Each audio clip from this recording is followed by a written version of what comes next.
Not all dying people are good people. I always say people die the way they lived. So just because you're dying, you're not going to suddenly turn into someone who is emotionally available, emotionally mature, able to communicate.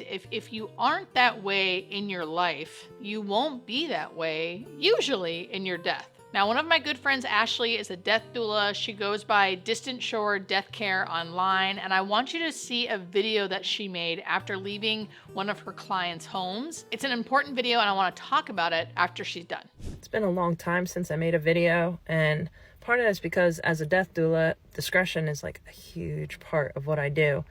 And I don't know how to balance it with being on social media. It's such a sensitive time in people's life, etc. But I am going to say this. If you have a parent who is dying and they're a narcissist, or they have very strong narcissistic tendencies, you suspect narcissism, even if they're not diagnosed, you've done your research, they seem to hit the marks, you have got to have a plan in place for when they die, for their dying acts. Because if you're not prepared, I've seen people of all sorts die, right? And I've been with the families, but when narcissists go, it's kind of a special form of torture. It's been a long night for me. I don't know how much to say, except it has been my experience that when people die, they are more of who they've always been. Like their core becomes more distilled. So if you've been dealing with a narcissist, on their way out, the narcissistic tendencies are just going to be white hot, just more sharp, more barbed. The peace you're looking for, I mean, maybe go into therapy preemptively to fortify your emotional well-being, because narcissists dying, it is exhausting as a death doula to be in that orbit, and I'm the professional. So the havoc they can wreak on your life, it's rough out there. That's all. I have run into, as a hospice nurse, many people who are at the end of their life. I guess I could just say not good people, in the sense of they're not emotionally mature. They don't know how to communicate, so it makes things really difficult.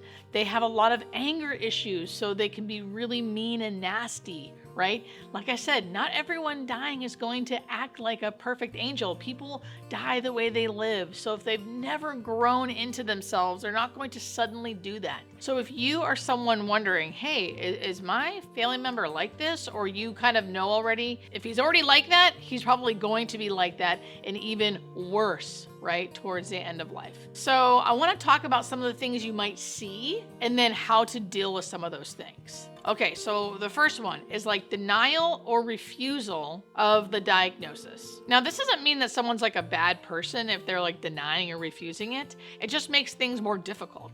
If someone refuses to acknowledge that they are declining, refuses to acknowledge that they have some kind of illness, it's going to make things hard for the loved ones who are trying to care for them. And for this, I think depending on your relationship with the person, if you are really close with them, I would say continue to try to meet them where they're at. Try to openly discuss your fears around everything. Like, listen, I know you're doing okay right now, but I fear that eventually, if you're not doing okay, I'm not going to know what you need and want. That makes me feel afraid. So it would really help me if we could at least discuss, if something were to happen, what you would want. If your relationship isn't very close with them, or you say that and their rebuttal is something of anger, or they start being mean, that's when you can put up boundaries. You put up boundaries and say, like, I want to be here for you, but if you're not willing to discuss what's happening, it's going to make it really difficult for me to do that. And then you just hold the boundary. You just hold a boundary. Now, it's difficult, yes, but hopefully other healthcare workers can help you. Our hospice social worker can help you if they're on hospice. Other people around you, your support system, can help you.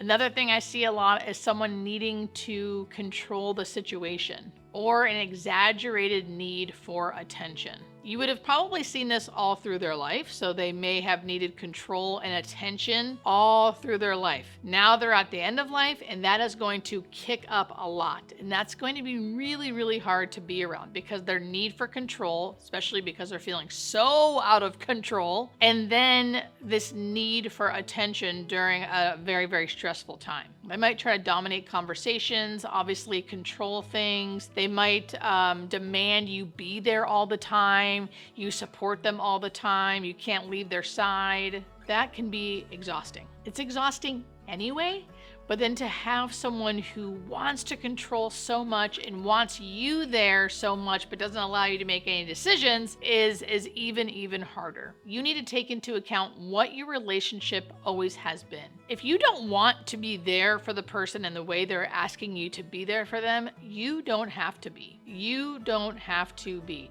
You can be there as much or as little as you choose, especially if there's already a rift in this relationship that you now feel like obligated to be there. I'm telling you right now, as a healthcare worker who's experienced this for years and years, you do not have to be. Only do what you can do and set clear and strict boundaries. I would generally say that the quote unquote bad parts of someone's personality will come out even more towards the end of life sometimes. If you are listening to this video and you already know that you have someone in your life that's already difficult and hard to live with or be with, even when they're healthy and fine, that is going to accelerate if they are not healthy and fine. And by you listening to this and learning that that's likely to happen, and you don't have to be there for it if you don't want to, is the main point.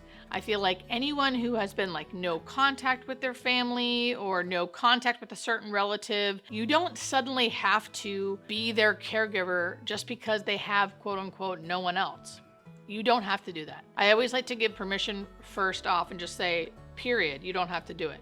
If you do choose to do it, knowing that all of the stuff that really probably pushes your buttons will be ignited because they are completely out of control. They're losing bodily autonomy. They're needing help when it's hard for them to ask for help. They've been emotionally immature their whole life, so it's going to continue as they start deteriorating. So it's going to be hard, right? So you, as the person caring for them or the person checking in with them, will just have to learn to set your own boundaries. You know, I've had a patient once where as the nurse, I would walk in and they would say a bunch of mean things. I would say, you can't say those things to me. If you say those things again, I'm going to have to leave. And they either stop saying them and I don't leave, or they continue to say them and I did leave. So that would happen differently depending on the day. Sometimes the boundaries would work and they wouldn't say anything else. Sometimes they wouldn't and I would have to leave. So that is something that you can learn to do over time. Like Ashley, I have had many patients that maybe are not technically narcissists, right? But they're just people that are really hard to deal with for whatever reason, either because they're denying their diagnosis,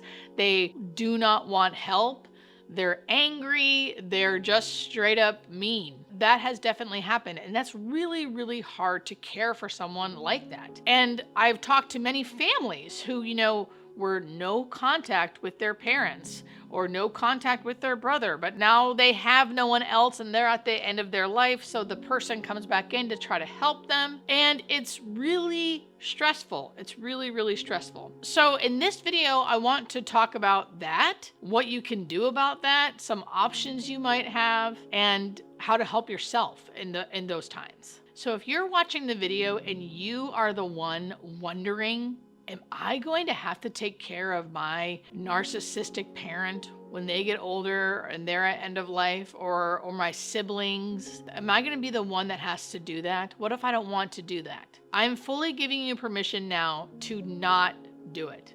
You do not have to do that. If you don't want to care for your abusive or whatever parent that didn't take care of you when you were younger and you don't really have a relationship with them, you don't have to. I have run into that so many times as a hospice nurse where the person has quote unquote no one, but there's a reason why they have no one. They have driven everybody away. They have abused people, whatever the reason, right? And they guilt the people in their life for quote unquote not being there. I am giving you full permission in this video. You do not have to be there. You don't have to. We as a hospice company will find help for them. And it's usually placing them in a nursing facility. And if that's what it takes, that's what it takes. So that's first and foremost. You do not have to do it. I'm giving you permission. The second thing is, if you feel like you do have to do it or you want to do it, there are things you can do to help yourself. The first thing will be boundaries. Knowing your boundaries and learning how to hold the boundary. To figure out what your boundaries are, what you're willing to take and not take, and then stick to those boundaries. Because if anyone wants to push boundaries, it's usually people with some kind of personality disorder or emotional immaturity. If someone is used to pushing boundaries, they're going to keep doing that. So you can't expect them to not push your boundaries. They will constantly push them. You just need to hold fast with your boundaries. The second thing to do would be to work with the hospice team. You can talk with the hospice nurse, hospice social worker, the chaplain, the volunteer, all the people on the team. You can work with them to help care for your loved one, right? So you can set up a family meeting discussing your boundaries. You can say if you're having too much, right? If it's too much right now and you need extra help, or maybe you need to place your loved one in a respite care for 5 days so you can get a break. The best thing you can do is just keep communicating with the team. Let them know your family dynamic. Let them know what you're experiencing and see how they can help you. So just remember, people die the way they lived. Setting boundaries will help, and ask for help if you need it.